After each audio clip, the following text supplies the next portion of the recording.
সুন্দরী, সুন্দরী,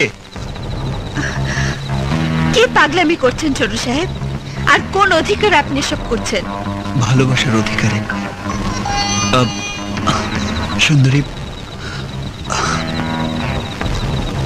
আমি তোমাকে ভালোবাসি, বিশ্বাস করো। আমি আমি তোমাকে ছাড়া বাঁচবো না। থামুন।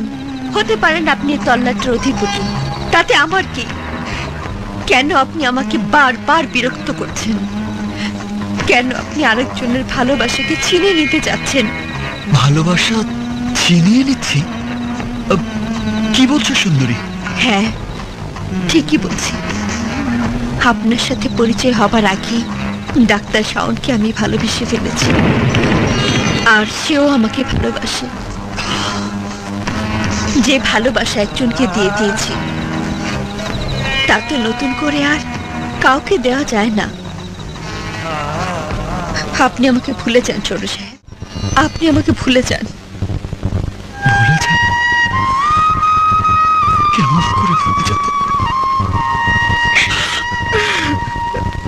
কেমন করে ভুলে যাব তোমাকে? আমার এই দেহ, আমার এই মন, এই দেহের প্রতিটি নিঃশ্বাস, প্রতিটি স্পন্দন, প্রতিটি রক্তকণা শুধু তোমার কথাই বলে। এই হৃদয় চিরে যদি তোমাকে দেখাতে পারতাম, তাহলে তুমি বুঝতে পারতে সুন্দরী, আমি তোমাকে কতটুকু ভালোবাসি। দেহ থেকে প্রাণ চলে গেলে মানুষ যেমন মরে যায়, তেমনি তোমাকে ছাড়া আমি মরে যাবো সুন্দরী। তোমাকে ছাড়া আমি মরে যাবো সুন্দরী। যে মরে যাবো, কি করে বোঝাবো? আমিও যে ডাক্তার শাওনকে ছাড়া বাঁচবো না, বাঁচবো না, বাঁচবো না।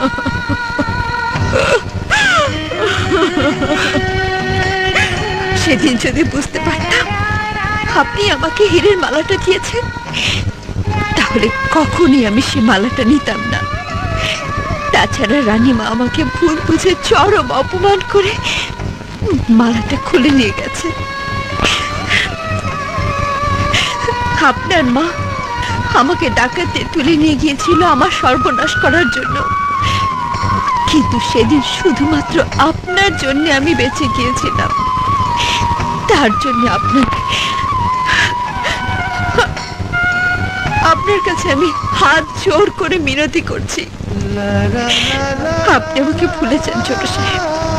আপনি চলে যান, আপনি আমাকে ভুলে যান, আপনি আমাকে ভুলে যান।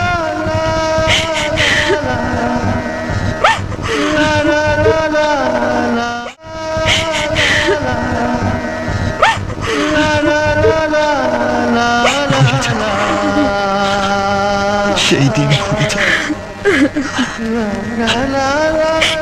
যেদিন এই দেহে আর প্রাণ থাকবে না। সেই দিন ভুলে যাও, যেদিন আমার মৃত্যু হবে,